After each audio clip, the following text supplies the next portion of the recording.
ઉદાહરણ નંબર 4 જુઓ. અહીંયા ધ્યાન આપો. ઉદાહરણ નંબર 4. ઉદાહરણ નંબર 4 ની અંદર કુલ 4 પ્રશ્નો છે. અહીંયા ધ્યાન આપજો. પહેલો પ્રશ્ન આ રીતનો છે. ચુંબકીય ક્ષેત્રરેખા વડે દર્શાવેલી દિશામાં ચુંબકિત કરેલી સોય ગોઠવેલ છે. ચુંબકીય ક્ષેત્રરેખાઓની દિશામાં શું કરેલી છે? ચુંબકીય સોય ગોઠવેલી છે. હવે એ ચુંબકીય ક્ષેત્રની અંદર કોઈ વિદ્યુતભારિત કણને જો ગતિ કરાવવામાં આવે તો તેના પર ચુંબકીય બળ રેખા દર્શાવેલી, એટલે કે એના પર ચુંબકીય બળ લાગે. એ જ દિશામાં જો વિદ્યુતભારિત કણ જો ગતિ કરતો હોય ચુંબકીય ક્ષેત્રરેખાઓની દિશામાં, તો તેના પર ચુંબકીય બળ લાગે કે ન લાગે? તો તમે વિચારો, આ ચુંબકીય ક્ષેત્રની દિશા છે, આ b ની દિશા. એમાં q વિદ્યુતભારિત કણ v વેગથી ગતિ કરે, તો આ v ની દિશા. તો ચેપ્ટર નંબર 4 માં આપણે ભણી ચૂક્યા. q વિદ્યુતભારિત પર લાગતું ચુંબકીય બળ F બરાબર શું લખાય બોલો? તો F બરાબર લખીએ તો q v ક્રોસ v. એટલે F નું મૂલ્ય લઈએ તો F બરાબર q v b sin θ લખાય કે ન લખાય? અને F બરાબર તો q v b sin θ. તો હવે θ ની જગ્યાએ મૂકેલા મૂકી, જો બંને દિશા સમાન હોય, જો બંનેની દિશા સમાન હોય તો q v b sin 0 ની કિંમત કેટલી? 0. તો q v b * 0 બરાબર 0. તો પછી દરેક બિંદુ આગળ ચુંબકીય બળ રેખા દર્શાવે, તો દરેક બિંદુ આગળ ચુંબકીય બળ રેખા દર્શાવે નહીં. જો વિદ્યુતભારિત કણ ચુંબકીય ક્ષેત્રની દિશામાં ગતિ કરતો હોય તો તે વખતે લાગતું ચુંબકીય બળ કેટલું હોય? 0. ચલો આવડશે. હવે તમને શું કીધું છે? ચુંબકીય એક ધ્રુવીયનું અસ્તિત્વ ધરાવતી હોય તો તેના માટે ગાઉસનો નિયમ કઈ રીતે લખવાનો? હંમેશા ચુંબકીય ડાયપોલ જ હોય, ચુંબકીય મોનોપોલનું અસ્તિત્વ નથી. ચુંબકીય ડાયપોલ માટેનો આપણે જો ગાઉસનો નિયમ લખીએ તો ચુંબકીય ડાયપોલ માટેનો ગાઉસનો નિયમ આપણે આ રીતે લખીએ કે બંધ પૃષ્ઠ, અહીંયા શું લખીએ? B ડોટ dA બરાબર 0. આ શેના માટેનો નિયમ છે?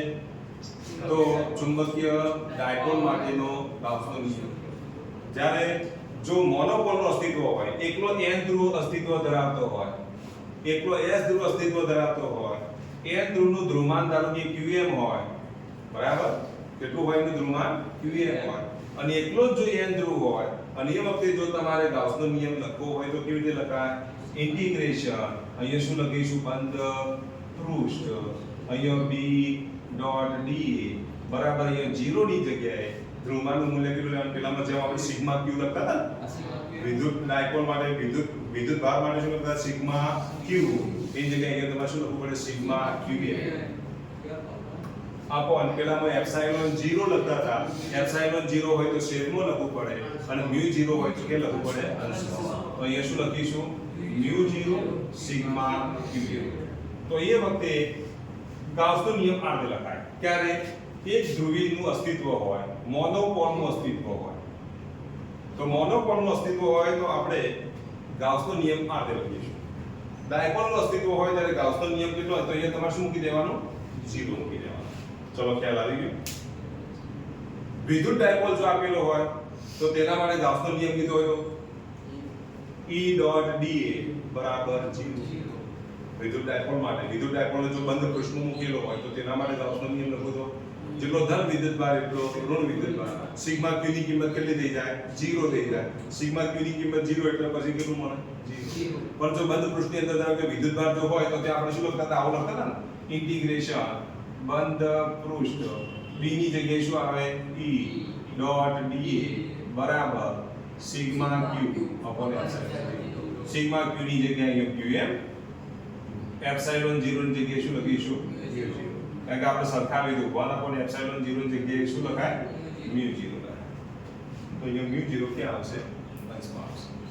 તો મોનોપોલનું અસ્તિત્વ હોય તો ગાઉસનો નિયમ આ રીતે લખાય, યાદ રાખજો.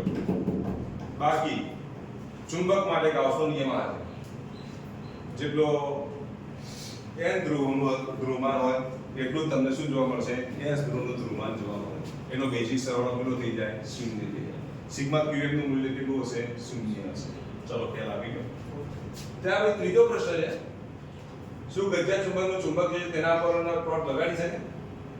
તો ગજ્જા ચુંબકનું ચુંબકીય ક્ષેત્ર તેના પોતાના પર ટોર્ક લગાડે તો પોતાનું ચુંબકીય ક્ષેત્ર છે અને પોતાની ડાયપોલ મોમેન્ટ હોય તો ટોર્કનું સૂત્ર તમને ખબર છે કે ટોર્ક બરાબર શું લખાય? mb sin θ. ડાયપોલ મોમેન્ટની દિશા ચુંબકીય ક્ષેત્રની દિશા કેવી હોય સમાન તો થીટાનું મૂલ્ય કેટલું 0 sin 0 એટલે 0 તો ગંજા ચુંબક પોતાના વડે ટોર્ક લગાડી શકે નહીં ટોર્કનું મૂલ્ય કેટલું હોય 0 તો ગંજા ચુંબક પોતે પોતાના પર ટોર્ક કેટલું લગાડે 0 લગાડે પરંતુ વિદ્યુત પ્રવાહ ધારિત તાર નો એક ખંડ તેજ તારના બીજા વિદ્યુત પ્રવાહિત તારના ખંડ ઉપર બળ લગાડી શકે તો બળની વાત કરીએ ધારો કે એક વિદ્યુત પ્રવાહ ધારિત તાર છે આ બીજો વિદ્યુત પ્રવાહ ધારિત તાર લો આ અનંત લંબાઈનો તાર છે આવા બે અનંત લંબાઈના તાર માટે એક તાર વડે બીજા તાર પર લાગતા ચુંબકીય બળનું સૂત્ર આપણે લખ્યું હતું અગાઉના ચેપ્ટરની અંદર વાત કરી ચૂક્યા કે F બરાબર શું લખાય બોલો μ0 I1 into I2L upon 2 pi r લખતા હતા કે આ સૂત્રનો તમે ઉપયોગ કરો તો આટલું ચુંબકીય બળ થાય હવે જો આ તારનું આપણે વાળી દો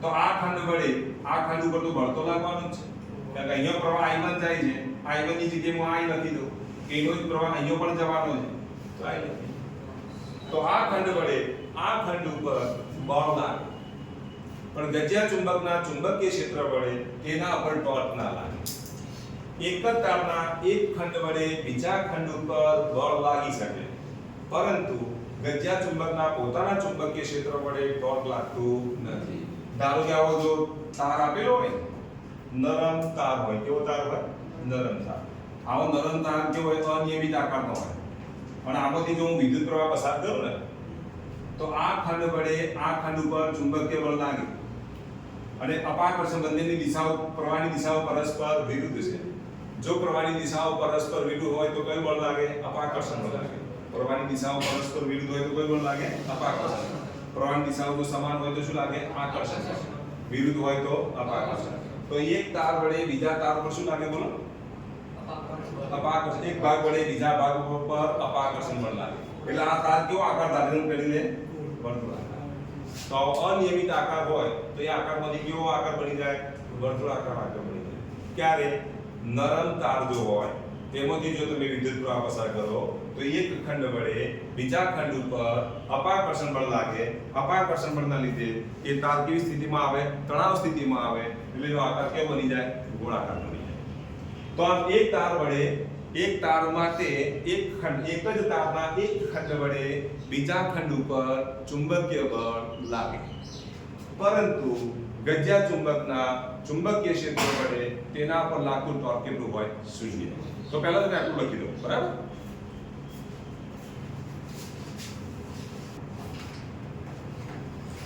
જો ગતિમાન વિદ્યુતભારના લીધે ચુંબકીય ક્ષેત્ર ઉત્પન્ન થાય છે તમને ખબર છે કે ધારો કે વિદ્યુત પ્રવાહ ધારિત તાર હોય આ તારની અંદર જ્યારે વિદ્યુતભારો ગતિ કરે તેના લીધે વિદ્યુત પ્રવાહનું નિર્માણ થાય અને જ્યારે વિદ્યુત પ્રવાહનું નિર્માણ થાય તો આજુબાજુના વિસ્તારમાં શું ઉત્પન્ન થાય ચુંબકીય ક્ષેત્ર ઉત્પન્ન થાય આવું આપણે ચોથા ચેપ્ટરમાં ભણી ચૂક્યા હવે જો કોઈ તંત્રનો ચોખ્ખો વિદ્યુતભાર શૂન્ય હોય તો ચુંબકીય ચાર્જ માત્રા હોઈ શકે તો ચોખ્ખો વિદ્યુતભાર શૂન્ય હોય છતાં પણ ચુંબકીય ચાર્જ માત્રા હોય દાખલા તરીકે આપણે ગજ્યા ચુંબકની જો વાત કરીએ એટલે કે ફેરોમેગ્નેટિક પદાર્થની વાત કરીએ પેરામેગ્નેટિક પદાર્થની જો વાત કરીએ તો પેરામેગ્નેટિક પદાર્થના ચોખ્ખો વિદ્યુતભારનું જો મૂલ્ય લઈએ તો દરેક અણુ માટે અથવા દરેક પરમાણુ માટે ન્યુક્લિયસમાં જેટલો ધન વિદ્યુતભાર હોય ન્યુક્લિયસમાં જેટલો ધન વિદ્યુતભાર હોય એટલો જ ફરતે શું હશે ઋણ વિદ્યુતભાર તો કુલ વિદ્યુતભાર કેટલો થાય શૂન્ય થાય આખા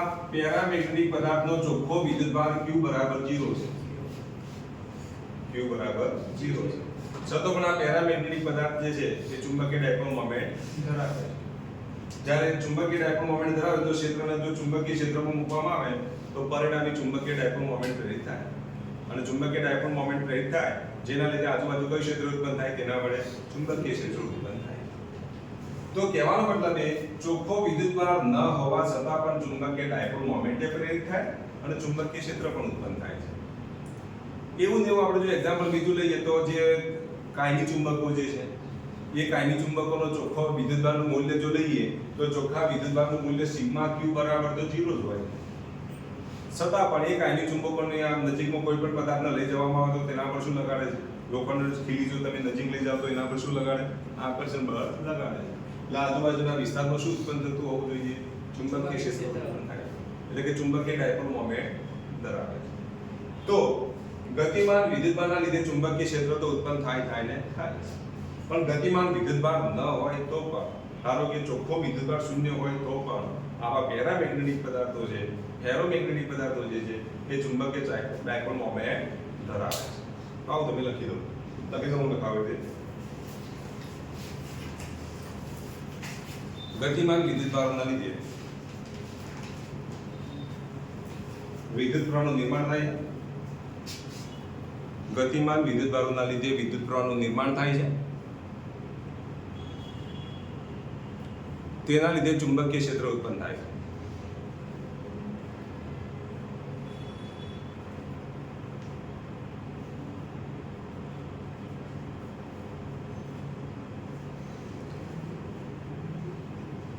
જ્યારે પેરામેગ્નેટિક પદાર્થ જેવા કે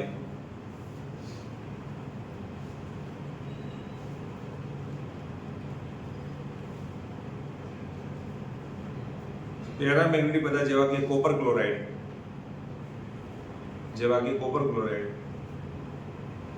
નો ચોખ્ખો વિદ્યુતભાર શૂન્ય છે,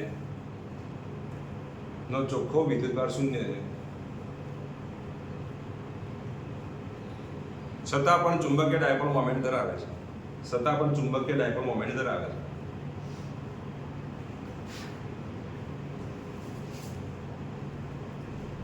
આમ ચોખ્ખો વિદ્યુતભાર શૂન્ય હોવા છતાં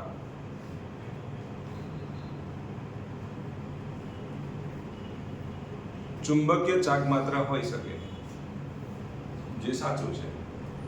ચુંબકીય ચાક માત્રા હોઈ શકે, ચોખ્ખો વિદ્યુતભાર શૂન્ય હોવા છતાં ચુંબકીય ચાક માત્રા હોઈ શકે, જે સાચું છે.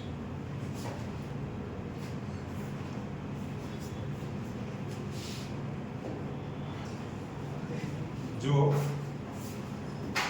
એક સોલિનોઇડના ગર્ભ ભાગમાં એક દ્રવ્ય ભરેલું છે, આવો એક સોલિનોઇડ આપેલો છે, જો અહીંયા લખજો. અહીંયા એક દ્રવ્ય ભરેલું છે, આ દ્રવ્ય ભરેલું છે, અને તેની સાથે 20 વોલ્ટની આપણે બેટરી જોડી દઈએ. તો સોલિનોઇડના ચુંબકીય ક્ષેત્રની અંદર જ્યારે કોઈ પદાર્થ મૂકેલો હોય તો આ પદાર્થની ડાયપોલ ક્ષેત્રને સમાંતર ગોઠવાય એટલે આનું મેગ્નેટાઇઝેશન થાય. આનું શું થાય?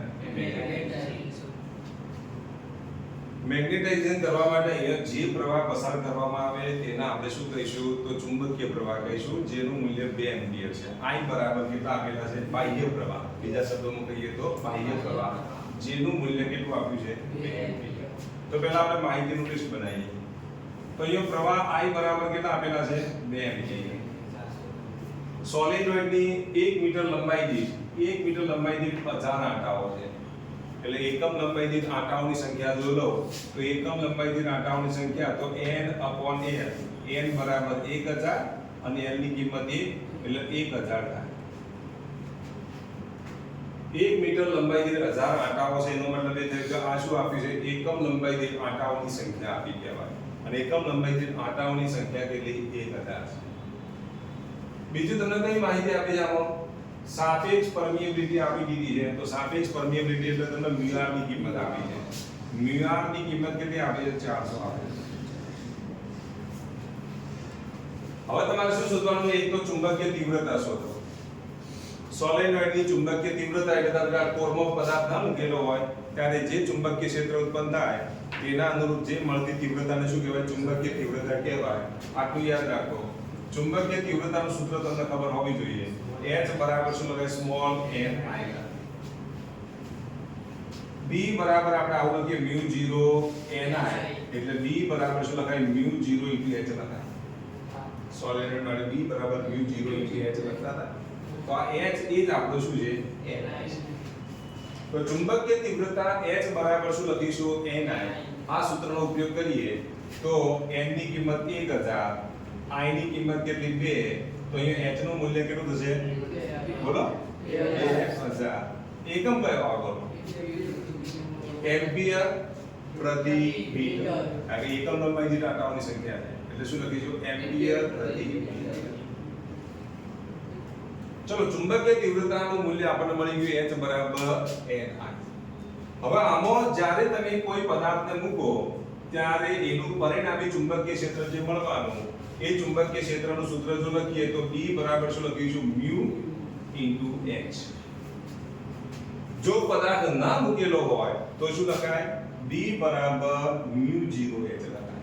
और જો પદાર્થ મૂકીએ તો ચુંબકીય ક્ષેત્રનું સૂત્ર કયું આવે B બરાબર mu h.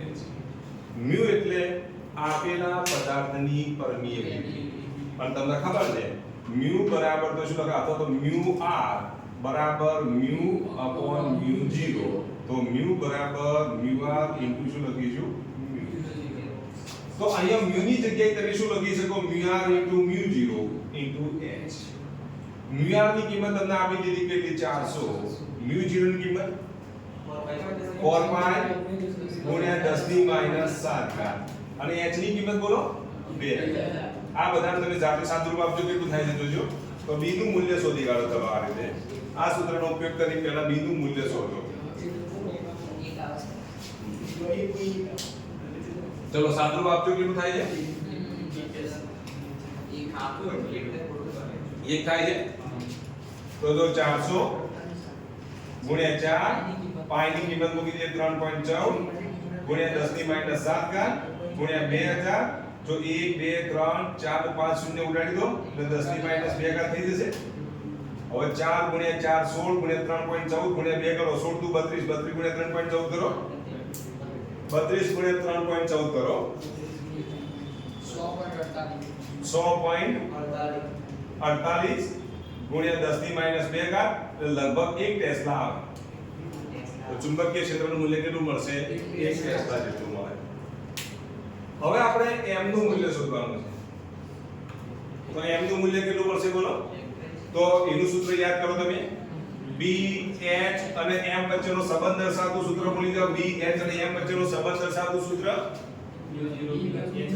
બરાબર m બરાબર શું લખાય b upon mu0 minus h. આ સૂત્ર છે આપણી પાસે. તો b upon mu0 minus h વાળું સૂત્ર આપણે વાપરી દઈએ. તો b upon mu0 કેટલા થશે mu r into s થાય અથવા તો એક નાનું કિંમત જ મૂકી દઈએ આમાં. ચલો b upon mu0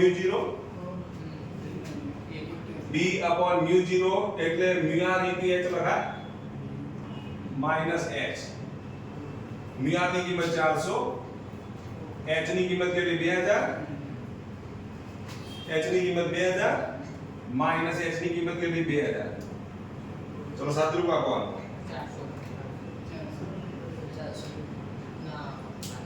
h ની કિંમત 2000 mu r ની કિંમત કેટલી જો b upon h બરાબર સોરી b upon mu0 બરાબર mu r ની બે લખાય કે લખાય પછી કિંમત મૂકી સાદરૂપ આપી દો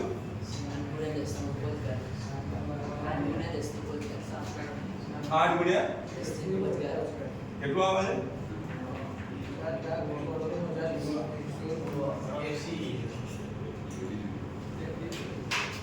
399 ગુણ્યા 2000 થાય કે ના થાય 400 જો 2000 કોમન કાઢો તો આવું લખાય 400 ઓછા 1 ગુણ્યા 2000 તો 400 માંથી 1 થાય તો 399 ગુણ્યા 2000 તમારું સાદરૂપ આપો હવે 7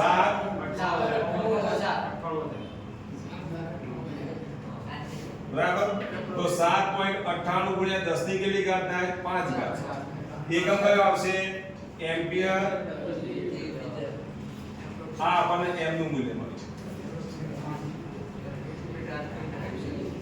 ચલો ખ્યાલ આવી ગયો. આશાનું મૂલ્ય મળ્યું, મેગ્નેટાઇઝેશનનું મૂલ્ય મળ્યું, આ ચુંબકીય તીવ્રતાનું મૂલ્ય મળ્યું, આ ચુંબકીય ક્ષેત્રનું મૂલ્ય મળ્યું.